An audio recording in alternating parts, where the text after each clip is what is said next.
Hi, I'm Beck and I'm a property investor. And I'm Daria. I own my own home and I'm curious about investing. We're the hosts of Investors in the Wild. We've heard it all before. Build your wealth, get expert advice, learn about high yield, high growth investments, blah, blah, blah. That's just not us. We're real mates with real talk about real estate. No ego, no financial advice. It's all about wins you can use right now. Let's get into it. If you've ever wondered if investing in a new apartment build is the way to go, then this episode is for you.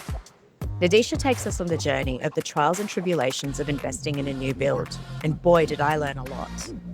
We'll hear about Nadeesha's learnings about trusting developers to build to code and being let down by those builders without any repercussions. We also learn about the burden apartment owners can face via other apartment owners in the building if they can't afford the shared costs to maintain that building, and how you can be left on the hook for more property costs than you expected. We'll also hear about the actions Nadeesha has been taking via government to impact some of the laws that tend to favour developers over property owners, and the simple steps that you can take to help drive change in this area. Plus, so much more. So buckle up, as this episode is a big one. Nadeesha, do you want to tell us a bit about yourself? Thanks, Beck. I have owned a couple of apartments now. Originally, my first apartment, you could classify it as a new build. It was in Sydney, in Camperdown, and it was a renovated warehouse. In Camperdown, there's a lot of older warehouses. The developer had taken that building, gutted the inside of it because the outside had some heritage overlay, so they couldn't really touch the exterior of the building, and had essentially built apartments within that warehouse. So that was my first property, an apartment. From there, I moved to Melbourne and I bought a completely off the plan apartment in Melbourne with the intention of living in it. And I did for a little bit. However, it was a bit small, and I think COVID taught us anything but it just needs a little bit of space if we're going into lockdowns, and especially in Melbourne, because we felt like we were in lockdown for the majority of the year.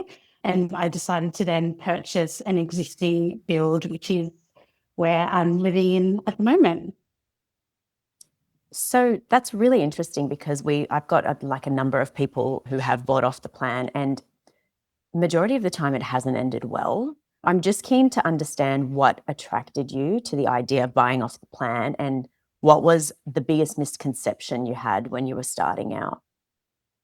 Yeah, that's a great question. I'm going through a bit of a tough journey with it because off the plan, as you mentioned, Daria, doesn't have the best outcome as an existing build. What attracted me to the build in the first place was a very good sales pitch. The agent who was selling the apartment talked about the location, and I do admit it's in a great location in St Kilda, the beach, or what you call in Melbourne a beach, walking distance of the apartment. The tram was right outside the doorstep. It was close to the city, only about a 20 or 30-minute tram ride into the city. So location-wise, had ticked all the boxes. At that stage, he was expressing it as it will have a huge amount of capital gain because it was one of the few apartments in that area that were being built off the plan. That has changed because there's a whole bunch of apartments now being built around it, and some of that was completely incorrect because it started to now lose a bit of value just because there's so much competition in that area. So those were sort of the things that attracted it. And then I just thought, okay, brand new, you'll not have to deal with any existing issues. Naively, I thought, surely they'll build it to code and everything will check out. And we're starting with something like something fresh. Because when I compare it to Sydney, I did have issues as well in Sydney with the build, but I thought, that was because the developers were constrained. They had to work within an existing structure and then build inside it. Whereas this was starting from scratch. Surely they would do it up to code, and I'd live happily ever after with my investment, and it'd be earning me a lot of money in the future. I just wanted to understand, pricing would have also possibly been a factor for you as well, because when you buy off the plan, you're getting better bang for your buck, right? So I would assume that you assumed not only is it going to be problem-free, but it's probably going to be cheaper than if you were going to buy another apartment. Yeah. Yeah, exactly. Yeah, 100%. And there was a few benefits as well to buying off the plan. I wasn't eligible for it because I'd already had a property, but in Victoria, the stamp duty is written off. If you buy off the plan, there's financial benefits to doing it as well compared to buying an existing property. We had a conversation with an investor called Anna a few weeks ago now, and she bought an apartment in the centre of Sydney just before COVID, I think it was. And she had a similar thing to say in terms of the price of the apartment went backwards because the area was just flooded with apartments. And so I think there's a learning here. If you're going to buy an apartment, there needs to be scarcity now and in the future, because it sounds like there was scarcity in apartments when you first bought, but then the area became flooded with apartments. So you then end up with like weird demand supply dynamics. Yeah, exactly. And I think that's really hard because at that stage, the council zoning and all of the research that the developers had provided indicated there wouldn't be that many builds coming. We would essentially be one of few new apartment buildings in that particular corner of the street. But the political climate has changed and there is the housing crisis that's there. The Victorian government has really pushed for build. So what that has meant in really tiny patches of land where you wouldn't expect apartment buildings to go up, they're now going up. And as you said, Beck, that's really just put a lot of pressure because I do want to sell that place, but every time I talk to agents, they say, "Oh, yes, it's great, and yes, it's rented out." So it could be attractive for investors, but unfortunately, at the moment, especially in Victoria, some of the rules around investing doesn't make Victoria an attractive market for investors. The agent said to me, most investors are looking now towards Sydney and Queensland and some of the other states. And then you said in terms of an owner occupier, would you go with something existing versus a new build that's just next door to your place? They said cost-wise that the stamp duty relief, a lot of owner occupiers or first-time buyers are more looking at that new build versus looking at what's existing. That's something I'd never thought about. That never occurred to me with the first home owner, like buying a new build, and that could impact your future prospect of selling that property. That's actually a big gold nugget because investors don't want it, owner occupiers don't want it. You're basically screwed in essence, Exactly. unless you rent it out and you're getting the rental benefits, right? Like the rental income, which is sort of the same conversation we had with Anna, where she saw the big benefit in apartments was if you are going to, rent it out for all of eternity and build your retirement fund that way through the rental income. Yeah. You very interestingly mentioned that you naively thought that there would be no issues with the building. Would you mind just providing an overview of the biggest issues that you did encounter that you weren't expecting? Yeah, sure. A lot of the issues you'll see a theme. It's to do with water. In Camperdown, there was an issue with how the developers had done some of the piping. So what happened was one day through heavy rain, the gutters and the pipes overflowed and that went in and essentially flooded the apartments on my level because I was at the top level. So all the apartments in that level got severely damaged. I had to get the floors redone, the walls done, like through insurance as well as the strata. They had to resolve some of those issues. The other issue that I faced as well Can I is ask a quick question? Were there yeah, tenants in the apartment during the flooding? yes. Like what happened? So there's this massive storm, and then the next morning you wake up and you've got photos in your email of the flooded apartment, and the tenant's like, "Where do I live now?" Like, Yeah, exactly. So yes, there was tenants. Then I got a phone call from the estate agent and she was like, yeah, the apartment's damaged. And the tenant could stay for a little bit, but they had to be moved out because we had to start to rip up the floors and there would essentially need to be hefty remediation just to resolve the damage. So that was incredibly stressful because I didn't have any income coming through from that apartment because we had to find alternative accommodation for the tenants. And Then there was a period of time where I had to wait while they did the floors. There was all wooden floors, so they had to go through that process. There was painting involved as well because there was water damage on the walls. You'd And need then, to ventilate the whole place as well. Like you'd need yeah, dehumidifiers yeah, to make sure you don't get mold. You can't just rip exactly. everything out and go again. Like you've got to make sure there's absolutely no water left in there. Yeah, yeah. And then post all of those changes being done, then you had to get someone to come in and check and make sure that everything was okay. And mind you, at that stage, I was living in Victoria. So accessing the apartment and keeping across all of that work was difficult. I thankfully had my parents in Sydney, but they were working. So again, it wasn't like someone could really be across a lot of it. So I was really trusting agents to tell me what was going on and getting post building inspection reports to. Did you have to pay to move the tenants? Was that, who funds that? Was that you, or was that? Yes, I did have a landlord insurance, so they helped covered some of that Okay. cost. But yes, I did have to pay to find the tenant alternative accommodation. Obviously, wasn't getting any rent, and then pay for that accommodation as well. That's crazy. That is Yeah, insane. because it What a wasn't. disaster. So did you incur a loss through that, like that Yes, apartment? That yeah. apartment was not a viable purchase at all, During that period. right? How old was the apartment when this was happening? The apartment was about 4 years old, 4 to 5 years old. Yeah. It wasn't too old. It was a brilliant apartment location wise, but just had this issue. I had to pay a huge amount because I also then had to contribute to fixing the issue because unfortunately the developer had gone bankrupt.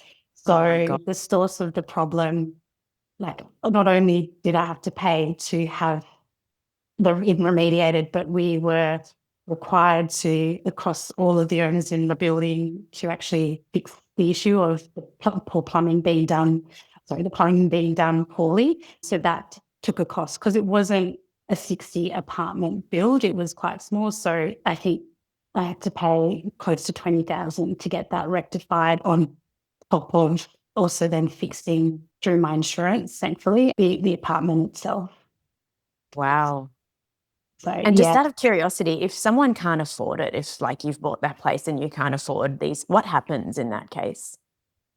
you have to pay. So You just essentially have to pay. It's like every debt other debt. collectors, Yeah. yeah. And there'll be debt collectors coming after. And in some instances, the other owners have to pick up that cost as well, because if it's needing to be fixed and there's not that larger funds in your maintenance plan or your administrative funds that you generally have, then the other owners will have to cover that cost. So that's quite a risky venture, the apartment. So that's another one for against apartments, because we often have conversations for and against apartments. But another one to add to the list is you don't know the financial position of everyone living in that building. And so should something go wrong, you might be held to account for that debt. That's I actually quite, so you think you're going to get a cheaper deal by getting an apartment, but you could end up paying through the nose. Yeah. Wow. I've got a horror story on this as well. I had an apartment. So you kind of got a couple of options. If you can't pay, you can sell and just like peace Mm. out, or the other owners chip in, or what we had, and this was particularly scary, we had one of the owners, and the building that we were in was a bit different. There were some commercial lots, so they had more votes than what the residential lots had. And I think it was one or two of the commercial owners said, we don't have the money to pay this levy. And so we want to get I think it was called a commercial loan. And essentially it's a loan that the whole building takes out to pay for the levy.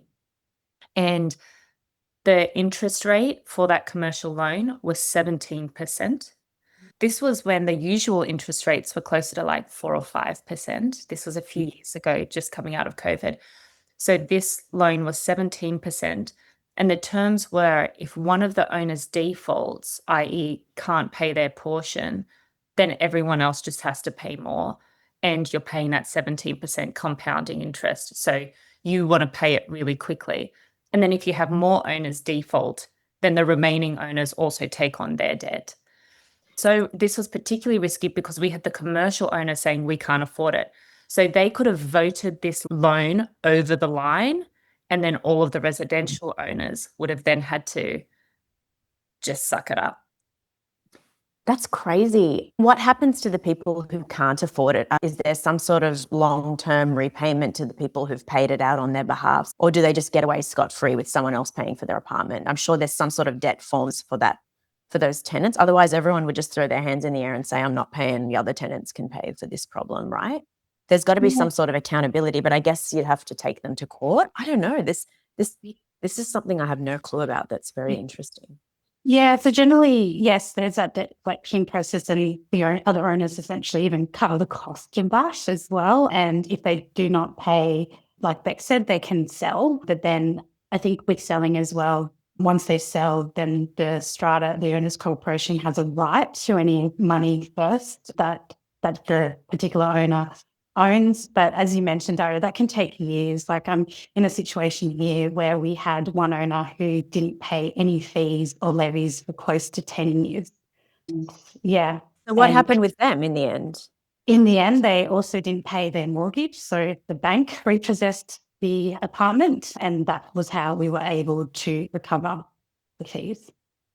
So the other point to add is so if you encounter a big problem and you decide to sell, you have to tell the next, the people, the prospective buyers that there are issues. They'll know there are issues. So you wouldn't want to sell. That would be kind of like, it would be like the worst time to sell. So Yeah, a lot of these issues are public record on AGM minutes and things like that, AGM agendas and minutes as well. So yes, it's a very difficult situation. Again, I felt like I was just hemorrhaging money out. I was very grateful because mum and dad also had to help me at one point, because it's just a huge cost to cover that, to cover all the costs that was coming through, because you still have to pay your normal strata levies as well, and the mortgage is coming through. And the advice I got was, let's fix all the issues and then let's put it on the market.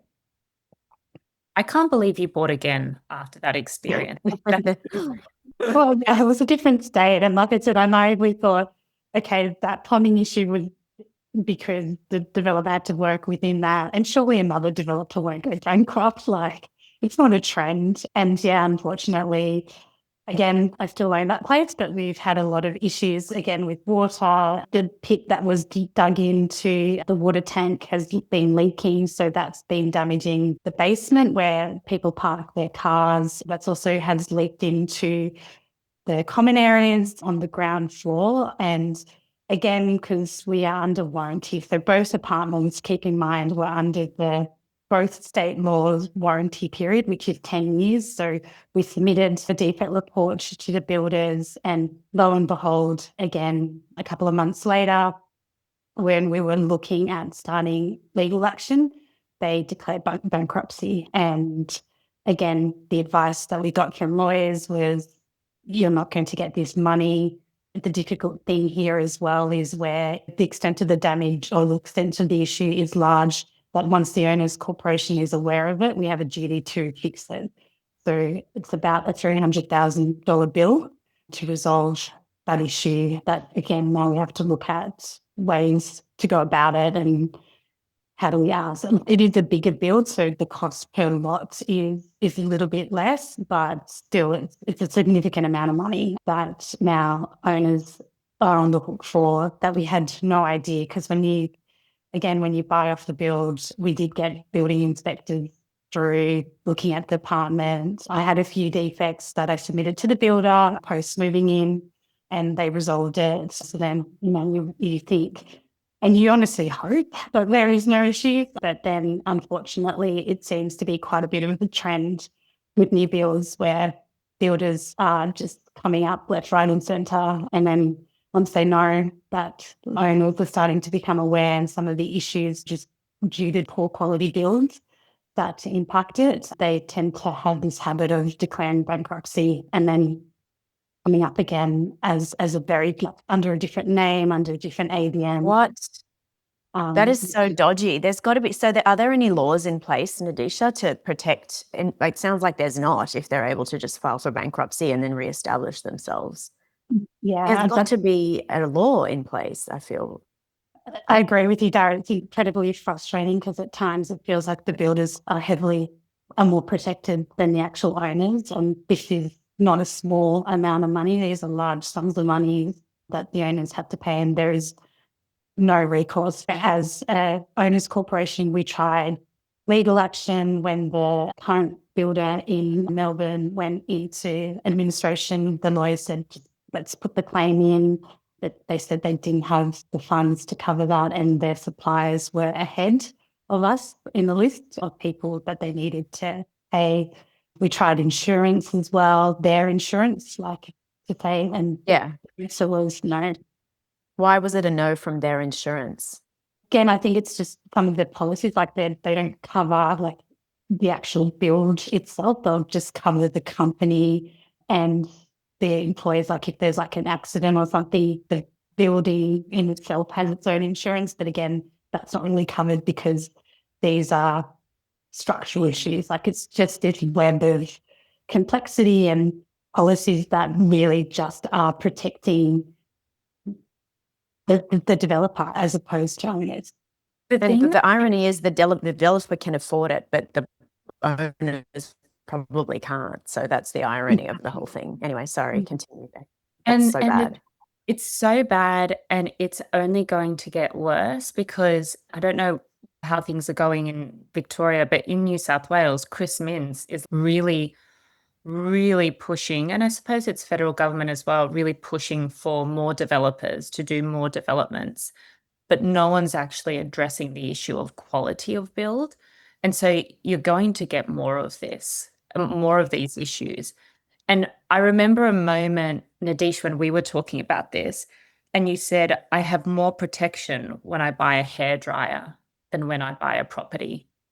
100% feel like that. I've tried all avenues going through consumer affairs, trying to go through lawyers and things like that. The lawyer route is extremely stressful, as you can appreciate. It's extremely costly as well, like even to get a lawyer to look at your case, cost thousands of dollars that you have to fork out, and then to have them just say, sorry, there's nothing you can do, just look at trying to raise those funds is very frustrating and stressful as well.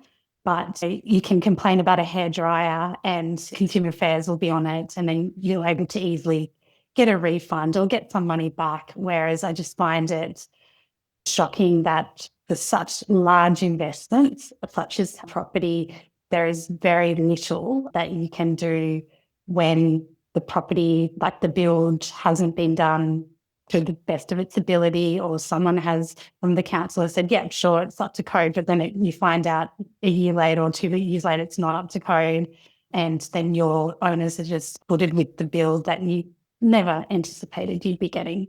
And it's a And home. Well, I just feel like it begs for illegal activity in this area because, well, it's not even illegal, it's legal. But if I was going to be someone who didn't know what I was doing, I would certainly be leveraging this law to build some cheap ass apartment and then and then when someone identifies it, be like, I'm bankrupt and then reestablish myself. Like it's literally going to attract the people who do have bad motives. Like you're going to get a lot. I've got horror stories in the circle that I know in this area as well. So it must be a common thing. I'm surprised. There must be a reason why there's not a law. I wonder what it is. This is curious. I'm going to be investigating this more. This is crazy. Yeah, well, it's political, right? Because think of how much pressure the government's under at the moment because of the housing crisis. So, in their mind, it's easier for them to just fix the housing crisis problem and just get a bunch of buildings built. Fix the crisis, get the prices down by putting more properties out there. And then it won't be until 4, 5, 10 years later that the issues really emerge, by which time those people aren't in government anymore. Yeah. exactly. And That's true. That's a really good point. That's scary. And the people who end up paying are the people who own the properties, and they're the ones who can't afford it. So essentially, where the government is giving out really great news around building more buildings and building more apartments, they're also screwing people in a sense, potentially, if those people who are unlucky enough to interact with the two lots of developers that you ended up interacting with, Nadeesha. And keep in mind, everyone's coming into this with Nadeesha's naivete from 10 years ago, thinking Yeah. this would be illegal. Of course, they're going to build to code. It's a new build. There shouldn't be anything wrong with it. Like buying a brand new car, like buying Yeah. anything brand new, you're not inheriting. So people are going to be buying these buildings thinking, great, this will be easy. And they're the ones that are going to be penalized. This was actually one of the main reasons that I thought we need to have this podcast, because Nadeesha and I, as investors, were having this conversation and I was learning from her. Yeah. Dario, if you're not an investor and if you don't know, you didn't know Nadeesha was an investor, I don't think, until I mentioned it. No clue. No, it was a very pleasant surprise. Yeah, so you would have no way of learning from her experience. And this is what I worry about. People don't know what they're buying into. I feel like this episode is so critical for apartment, for people who are buying off the plan, honestly. Beck, I feel like we can do a whole series about off the plan and what you should be looking for and what. Yeah, that's literally what it feels like. And again, you've got more protection when you buy a hairdryer. Yeah. It's ridiculous. Guys, let's stop dissing. Like, hair is very important.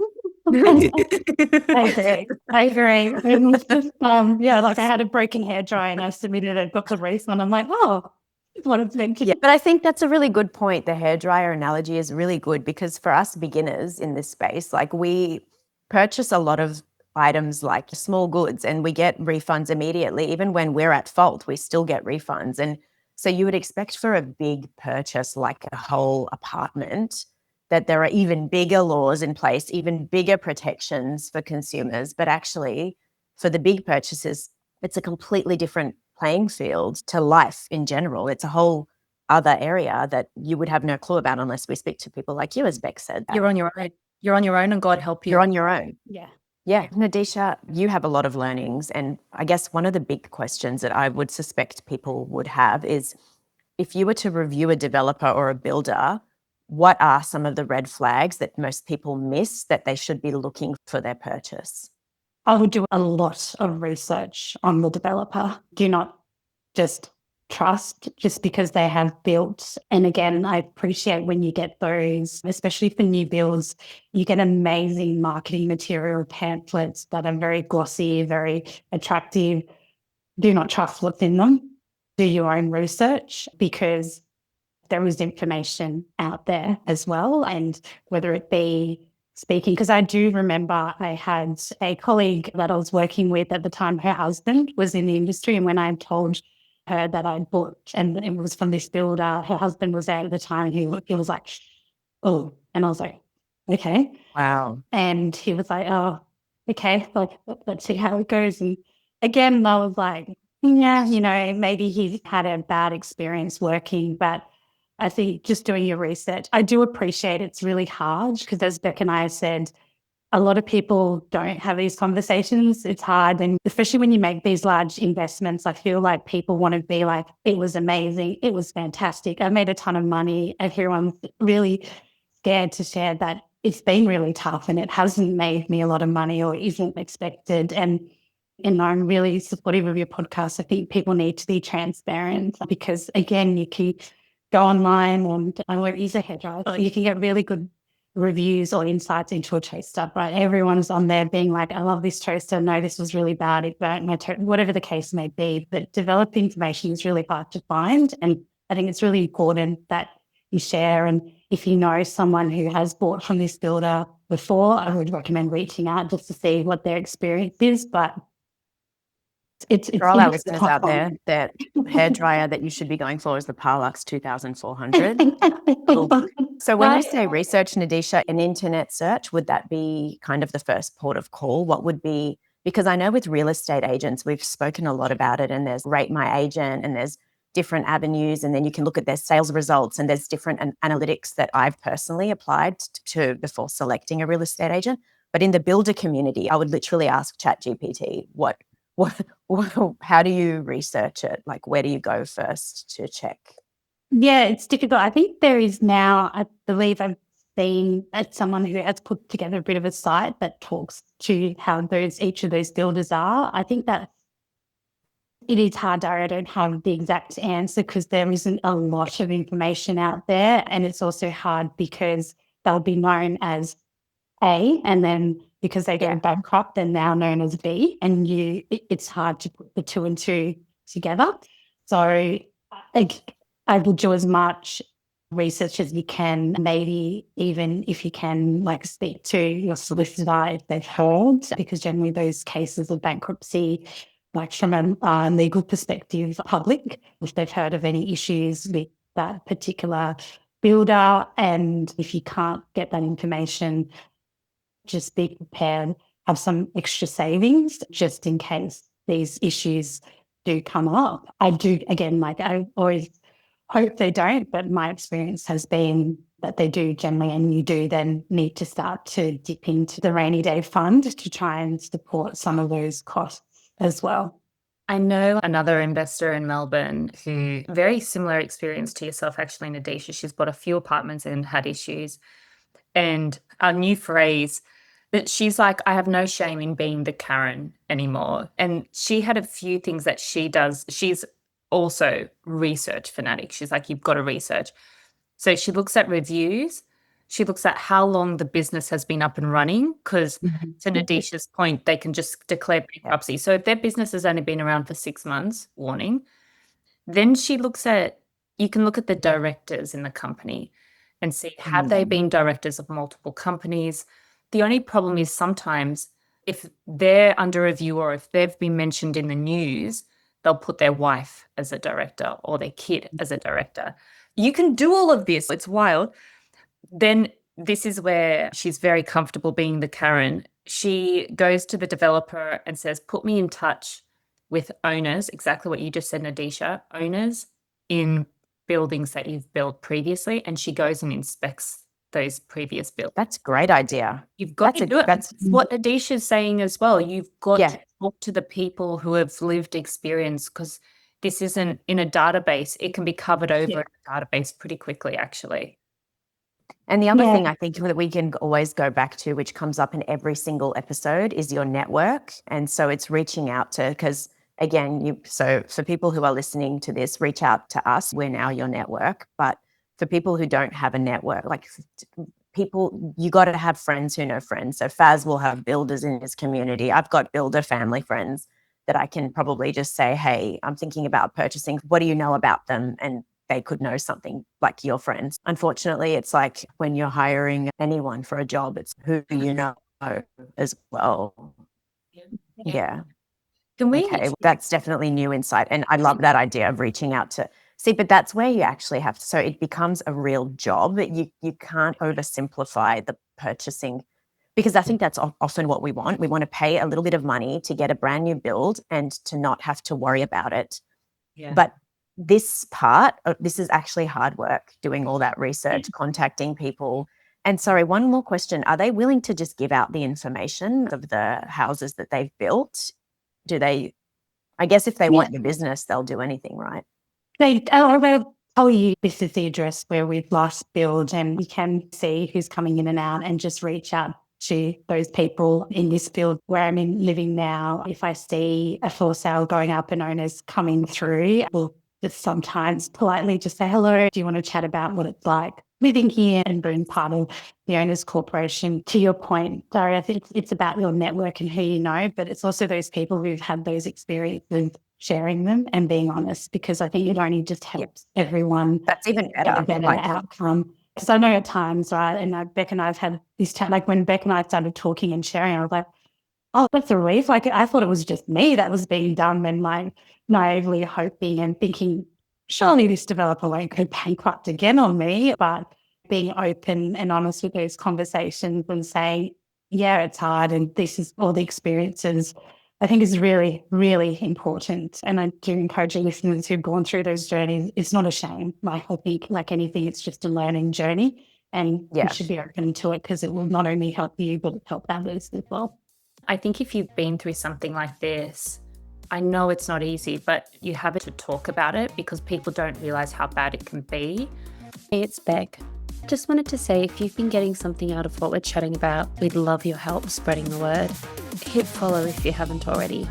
Share an episode with a mate who's thinking about investing, or leave us a review on Spotify. Even sliding into our DMs on Instagram at Investors in the Wild to tell us what you're vibing with helps us load. So if you're keen to help every poppy grow tall, join our community, send us a DM and share us with a friend. All right, back to it. And Nadeesha, that might be a good segue, because I feel like you've taken things a step further where you're not just talking to people about it. You've identified who are the most impactful people for me to talk to.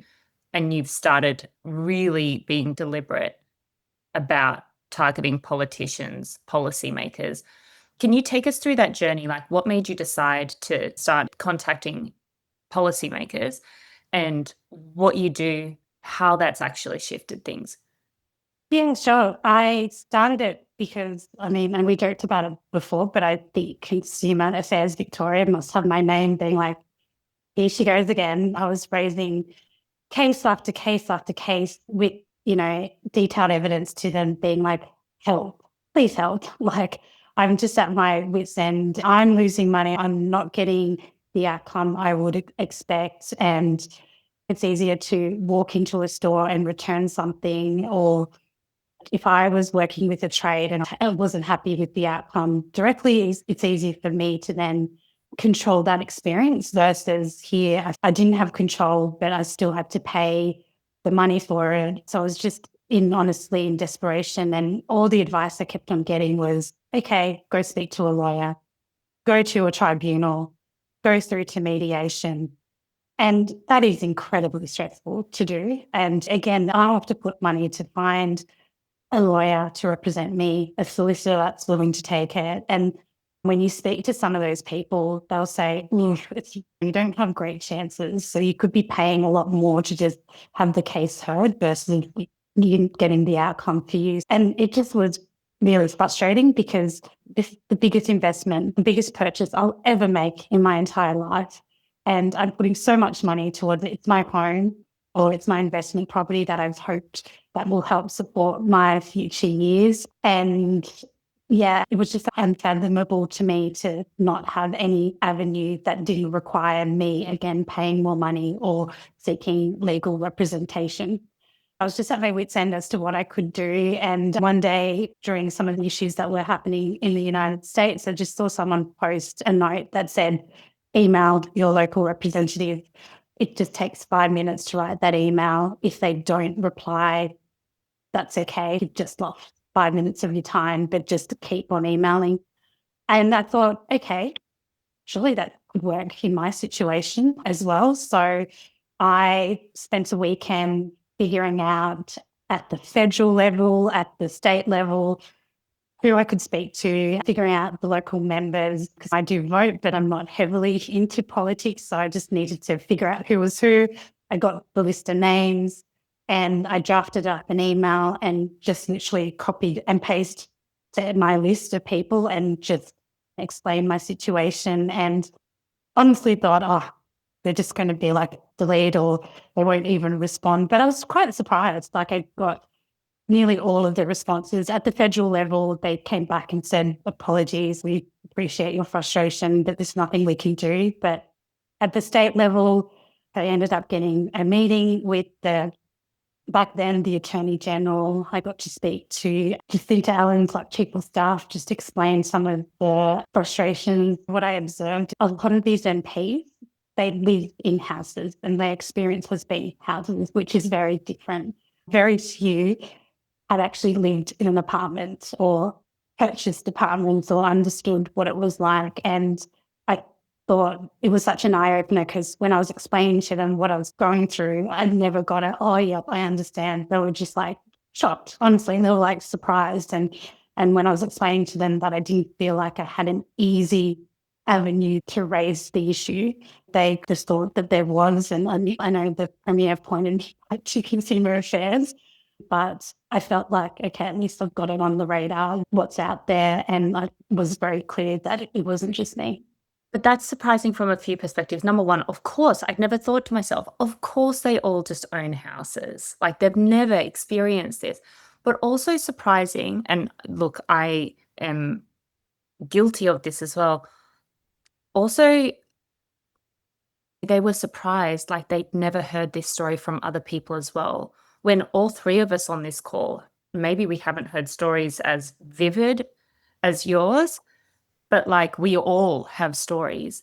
The fact that they had never really been told about it really worries me, because there is so much suffering and time and money going into this for regular people, but we haven't been telling the people who can actually things. Their surprises and concerns me. But that's the benefit in listening to someone like Nadeesha, because at the end of the day, these politicians, they're not going to be in touch with every single issue that's going on in the community. But what they do respond to are the loudest voices in the community. That's certainly what happens around my council area as well. So the more people complain on social media, they respond, right, to those complaints. And then it becomes one of their agenda items. Next time they want to be voted in, it becomes one of their priorities, right? So I think that was maybe the first step in educating them. But yeah, keen to understand whether there were any commitments made or whether it was just a meeting that led to like you getting it off your chest. Did it conclude in any way where they said they're going to follow up or do something about it? How does it progress? I did have those meetings, and part of it was getting off the chest. It was an education on both sides, because I honestly did walk in to say, is there something out there that I'm not aware as a consumer, and as a homeowner, that can provide me with better protection? And there were certain instances where they said, yeah, absolutely, like this law is there for you. You can use that to your benefit. So I would say the education was definitely both ways. But then from there, what's happened in Victoria is that they have launched a review of the Owners Corporation Act. I was surprised and honoured to be invited to put my submissions in against that act and be very detailed and clear where the current act isn't supporting owners as best as possible. And the hope is that there will be revisions to that. I say hope because we're about to enter election year next year in Victoria, so I'm not sure how much of a priority it is for the new government, if there is a new government. I've also was invited to a town hall as well to be part of just raising those concerns within a community of people and to our MP, and just talking through what the experience is, what my experience has been, and again, trying to advocate for a bit of change. And that's what's happened. It hasn't produced tangible results Not yet, yet, but you're yeah. on track. And then we've had a few by-elections, and every time they hand me a pamphlet, I'm like, wait, like I'm not going to read it. Can you tell me what your view is around this, or this is my experience? It's given me confidence, because you both know I'm not the most confident person in speaking out in some of these issues. Like it's not my nature to be very loud and vocal about it, but now just being heard and having those chats has really instilled in me that if I meet a politician or if they're trying to get my vote, the first thing I'll ask, especially at the state level, is what are you going to do for owners and how are you going to resolve some of these issues? Because if you have a good plan, then yeah, absolutely, I'll support it. But if you view that the current laws provide me with enough protection, then you're sadly mistaken. I love that. Go advocate for the new Nadeesha Wangapuli law. Get that Yeah. ratified. Ding, ding, Yeah. ding, ding, ring the bell. Yeah. Anyone who ever wants to buy, Yeah. what can you do to make it safer for you? I would absolutely encourage everyone to email your local MP or your Premier. I know state by state the laws are quite different. Selfishly, if you're in Victoria and you have experienced some of these, please email. But even if you live elsewhere, just email. Like I said, it's 5 minutes. I think it just took me all in all, maybe an hour just to find out who the right people are. And I definitely emailed the wrong people, and they were kind enough to come back and say, sorry, I can't help it. They, federal MP, just pointed me to the local state MP and said, maybe reach out to this person, which I'd already done. But really just email and make sure that they know what's going on, because a lot of the times it's like in a company, right? Sometimes the CEO just doesn't know the day to day, but when you do like an employee engagement survey, sometimes they'll be like, oh, I didn't realize that there was that much dissatisfaction. So it's the same for these politicians. They've got so many issues on their plate, and they look at a few things, and it just needs people to say, this is not right, or I don't feel like I'm protected, just so that they're aware. What do you think should be the key protections? What are the things that we should be asking for? How can we all be united and be like, this is what all owners, whether you're an investor or not, these are the 3 protections that all owners should have legally. I would say that there's a huge list, but To distill it down, for new builds, there needs to be stronger protection and also better avenues for owners who have existing documented outstanding defects with the builder to be able to have those rectified easily. I'm very confused about this like warranty period that everyone talks about, like 10 years, like 10, you've got that. And both my off the plan builds had issues within those 10 years, but we could never get the builder to rectify them because they would go bankrupt. So really strengthening the laws on them and putting more accountability on the developers. Should they go bankrupt? Okay, but then making sure that there is still a legal obligation to pay to remediate those fixes, especially when it's within that 10-year warranty period, because why have that warranty clause? Yes, you're covered for 10 years, which is, again, very attractive for an owner buying because you think, I'll be fine 10 years. That's great. But then these issues get picked up a lot earlier, but then we can't even use that law because the developer's gone and we end up having to pay. So we want that. You pay, and then you pay the legal fees to pursue to try and get Exactly. the warranty stuff covered. And Yeah, you'd think there'd be a penalty before they could reestablish a new business. Like you need to not be in business for 10 years if you couldn't manage your business before you can start a new business. Like there should be some accountability. So you can't just file for bankruptcy and then reestablish a new business. That's wild. Yeah. exactly. I think there needs to be stronger laws. And like you mentioned, Beck, in this kind of housing crisis, the answer isn't just to quickly build, because I feel like in a few years' time, everyone, a large majority of the population is going to then end up in this situation where there's incredibly poor quality builds being done and if builders are going bankrupt left, right and centre and there's no recourse or avenue to easily try and get those defects fixed. So I really think that there just has to be better protection for owners in those cases and easier avenues to be able to pursue them. Because again, like you said, Beck, you pay for the lawyers only to have them turn around and go, not going to happen. Yeah. Or, I think our lawyer said you can pay up to 50,000 on the very small chance you'll win. Like, I wonder if we should provide the list of your asks, because you said that there's more. It would be worthwhile having access to your list, Nadeesha, and we can perhaps share it with our listeners from a local MP perspective. That's easy enough for us to get access to. Surely that must exist somewhere, but for us to maybe provide a list of everyone's, like all the local MPs, the federal MPs should be nice and easy, but the locals, I'm sure there's a cast of thousands there, but we could hopefully pull something together to make it easier for at least our listeners to start advocating for themselves. Each state would have a directory of their MPs. Yeah. I use that for Victoria. It's quite easy. I Googled who's my local MP and I got lists from that and just emailed those people. This is our money, hard-earned money. It's everyone's hard-earned money that they're putting out there, wanting to make their home a better place, wanting to grow their wealth. And unfortunately, there just seems to be very little protection for that, but a lot of protection for people on the other side of that journey. Totally. I've got quite a few gold nuggets out of this conversation. I want to go through them, and I'd love to hear if there is one that you feel the strongest about or if there's anything I missed as well. So, gold nuggets, i.e., the key learnings from this conversation. Number one, if you're going to buy an apartment, you want to look in an area where there's scarcity now and in the future to protect the price. Because if you buy in an area that's flooded, then that's going to put downward pressure on the value of your apartment. Number two, don't trust that developers build to code and that the inspectors whose job it is to check that they're building to code are going to do that.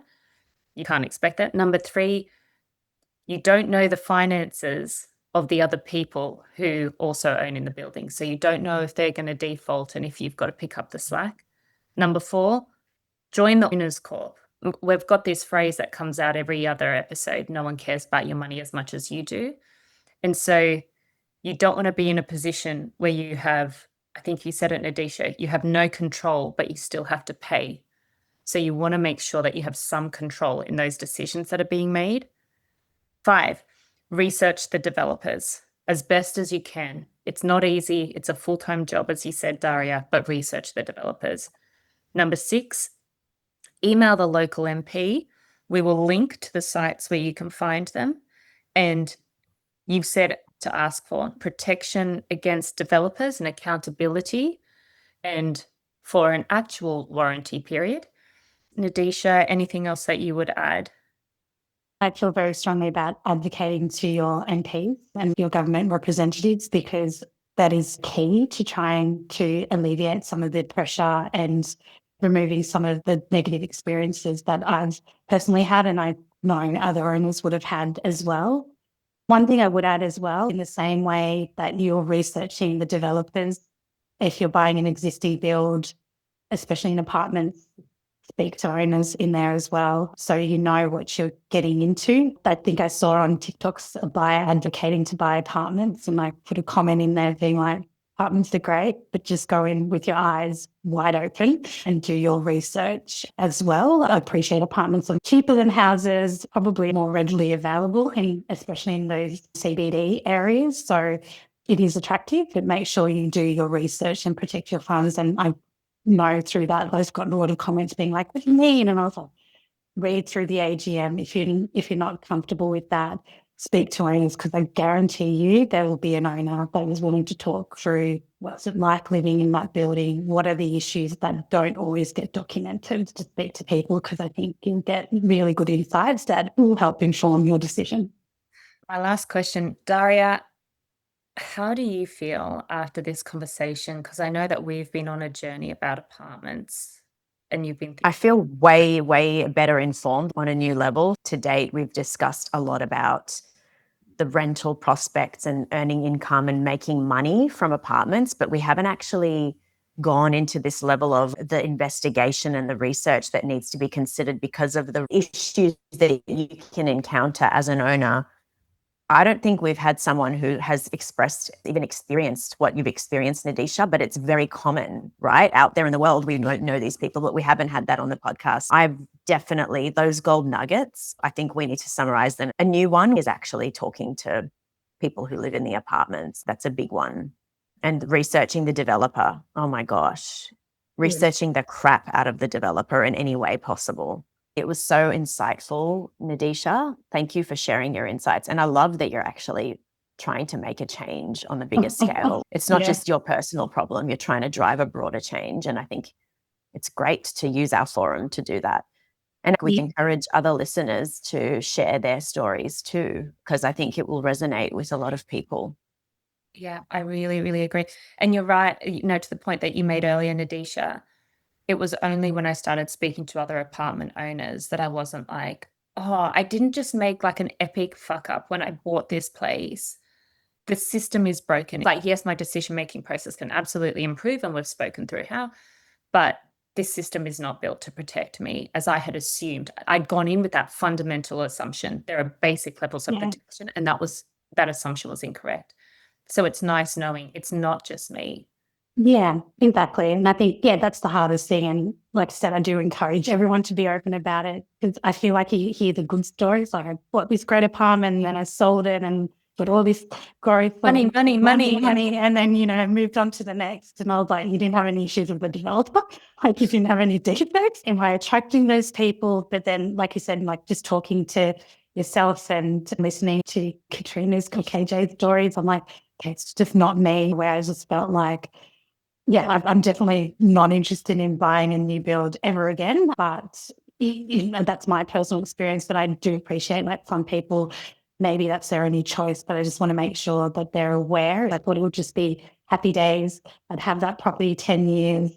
Surely there can't be an issue when you buy something brand new.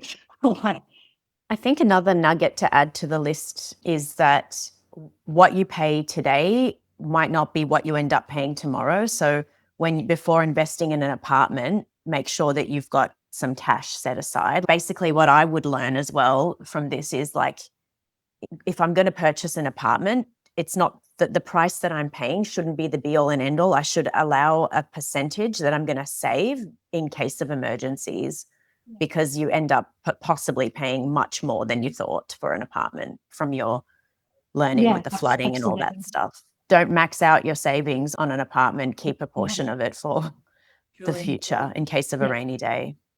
Nadeesha, I can't even tell you. I feel mixed emotions like serious anxiety, but also deep gratitude that we're having this conversation, selfishly so that I can learn, but also I really feel like this plays a very important role in highlighting to others that fundamental assumption of safety just doesn't exist in property. And so thank you for sharing. Thank you for advocating for owners as you've been doing. And I really hope and look forward to being one of the people who speak up as well. So thank you. Thank you. And Thank yeah, you. thank you so much for creating a very safe space to talk about it. Like I said, it's not always easy to talk about your losses as opposed to your wins. And I appreciate it. It's been really fun.